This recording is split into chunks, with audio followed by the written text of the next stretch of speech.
राष्ट्रवादी काँग्रेस पक्ष आदरणीय पवार साहेबांच्या नेतृत्वाखाली आम्ही महाराष्ट्रात आणि देशात काम करतो आणि आज केंद्रामध्ये एक सक्षम विरोधी पक्ष नेते म्हणून आम्ही ही काम सगळे एकत्रपणे करतो। आज आमच्या सगळ्या महिलांच्या भाषणांमधून तुम्हाला महिलांमधली अस्वस्थता, एक आईचं मन, एक बहिणीचं मन, हे तुम्हाला याच्यातून दिसलं असेल। आज घरातून महाराष्ट्रात लेक जेव्हा बाहेर जाते तेव्हा तिची आई, वडील, आजी, आजोबा हे आपली लेक घरी येईस्तोवर मनात त्यांच्या भीती असते, अस्वस्थता असते की आपली लेक सुरक्षितपणे परत येईल का नाही।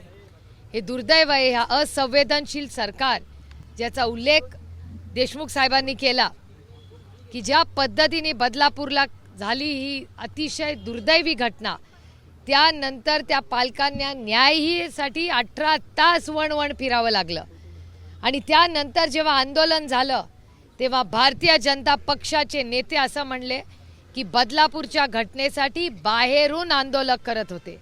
मी या मीडियाचे मनपूर्वक आभार मानते की या सरकारचा पर्दाफाश करण्यात तुमचं खूप मोठं योगदान आहे। त्यानंतर जेव्हा इन्क्वायरी झाली तेव्हा कळलं की आंदोलनात एकही बाहेरचा नव्हता, सगळे लोक बदलापूरचेच होते। आणि माझं म्हणणं आहे की आंदोलन करण्यासाठी जरी बदलापूरचे बाहेरचे असतील, एक मिनटं समजून चालूया, त्याच्यात गैर काय? महाराष्ट्राच्या, भारताच्या लेकीसाठी जर लढायचं असेल तर त्याच्यात चूक काय? हेच आम्ही तुम्हाला सांगतो की हे सरकार संविधान विरोधी आहे। संविधानाप्रमाणे भारतरत्न डॉक्टर बाबासाहेब आंबेडकरांच्या आशीर्वादाने प्रयत्नातून या देशात सगळ्यात उत्तम संविधान जगातलं झालेलं आहे। तो संविधान, त्या संविधानामध्ये प्रत्येक भारतीयाला आंदोलन करायचा अधिकार, एक सशक्त लोकशाही आहे, ही दडपशाही नाही। आणि या देशात अदृश्य शक्तीला वाटतं की हा देश माझ्या मनाने चालतो। या देश कुणाच्या अदृश्य शक्तीच्या मनमानीने चालत नाही। हा फक्त आणि फक्त भारतरत्न डॉक्टर बाबासाहेब आंबेडकरांच्या संविधानानेच चालणार आहे।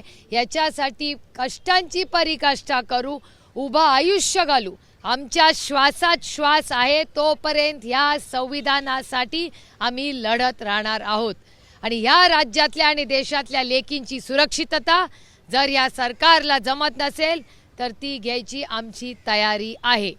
कारण हे दुर्दैव आहे की ह्या महाराष्ट्र सरकारचा जो शक्ती कायदा, जो उद्धव ठाकरेजींच्या नेतृत्वात आणि काँग्रेस पक्ष आणि राष्ट्रवादी काँग्रेस पक्ष या 3 पक्षांचं जेव्हा सरकार होतं, त्या सरकारमध्ये उद्धवजी, गांधी कुटुंब म्हणजे सोनियाजींच्या आशीर्वादाने, आदरणीय पवार साहेबांच्या मार्गदर्शनाने आणि उद्धवजी नेतृत्व करत होते तेव्हा महाराष्ट्राचं अतिशय यशस्वीपणे नेतृत्व करत होते।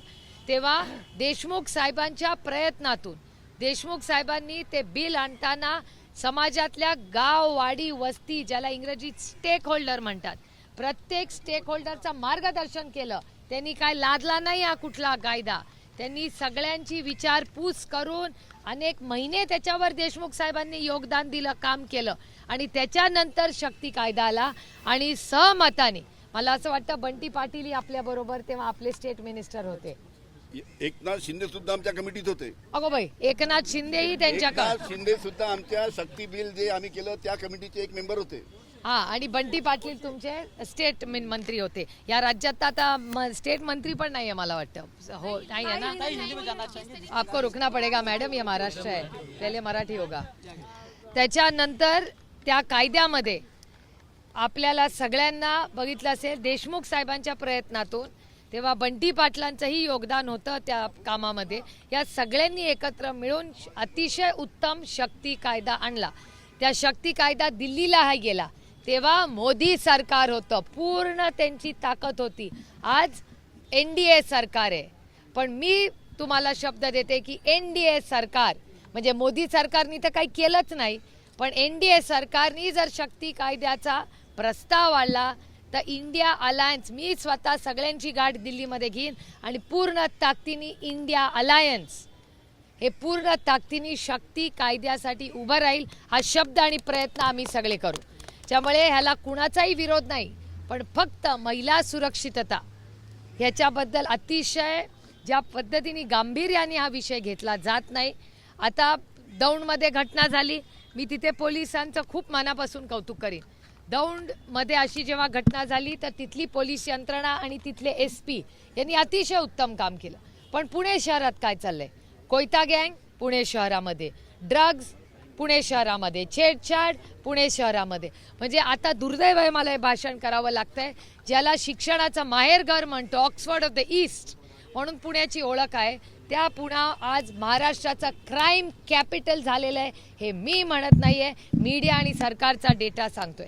त्यामुळे आज कायदा आणि सुव्यवस्थेचे खरंखर 12 वाजवून टाकले त्या सरकारने. या सरकार याचा मी जाहीर निषेध करते. आणि जे देशमुख साहेब म्हणले खरं आहे की देवेंद्रजींचा बाईट जास्त मुंबईपेक्षा दिल्लीवरनं येतो. कारण काय हे सरकार दिल्लीवरनंच चालतं असं चित्र दिसतंय. त्यामुळे अदृश्य शक्तीच हे राज्य चालवते. त्यामुळे राज्यकर्ते घरं फोडा, पक्ष फोडा. आणि देवेंद्रजींचं एक भाषण जे मला वेदना देणार होतं, कारण का देवेंद्रजी आपसे उम्मीद नथी. मला असं वाटायचं देवेंद्रजी कर्तृत्वाने स्वतःच्या पायावर काहीतरी महाराष्ट्र घडवतील.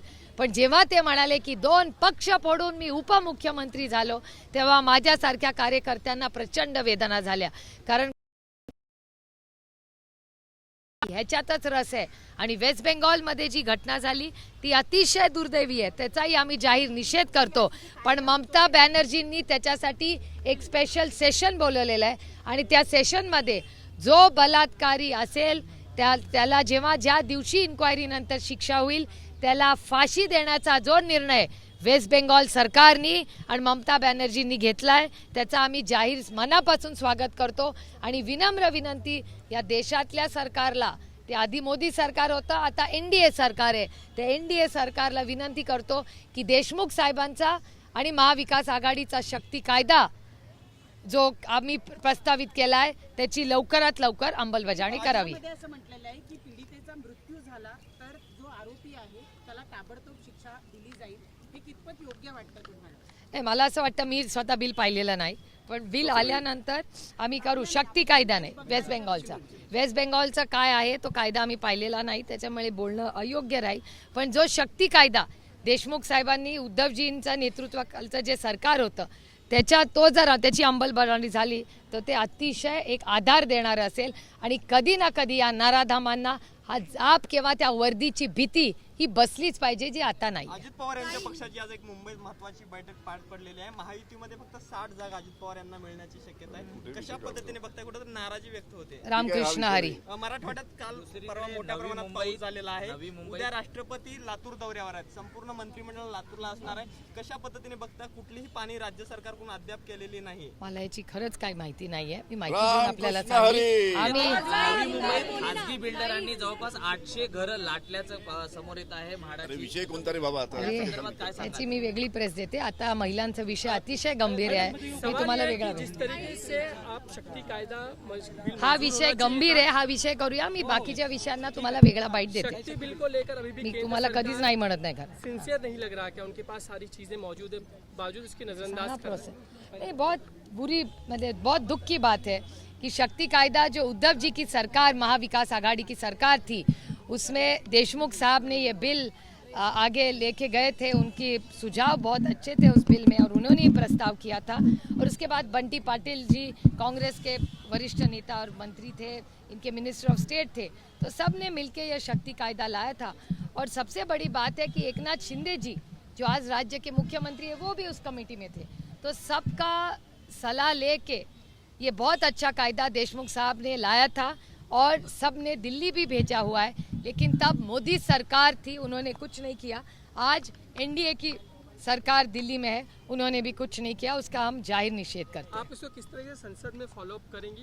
मैं खुद देशमुख साहब को विनती करूंगी कि देशमुख साहब अगर सब नेताओं गण को, सारे जो इंडिया अलायंस के नेता हैं उनको अगर जब खत लिखे तो जब पार्लियामेंट नवंबर में शुरू होगा तो मैं देशमुख साहब को विनती करूंगी वो दिल्ली आए. सब बड़े नेताओं से हम लोग मिलेंगे. हम पवार साहब को विनती करेंगे कि इंडिया अलायंस की वो मीटिंग बुलाए, सबसे शक्ति कायदा के बारे में बात करें. उसके बाद हम सब इंडिया अलायंस से उनसे बात करके विनती करेंगे कि हम लोग साथ जाके इस देश के जो होम मिनिस्टर है उनसे मिले और उनको विनती करे कि ये बिल ला दे. समर्थ एबीपी माझा, उघडा डोळे बघा नीट.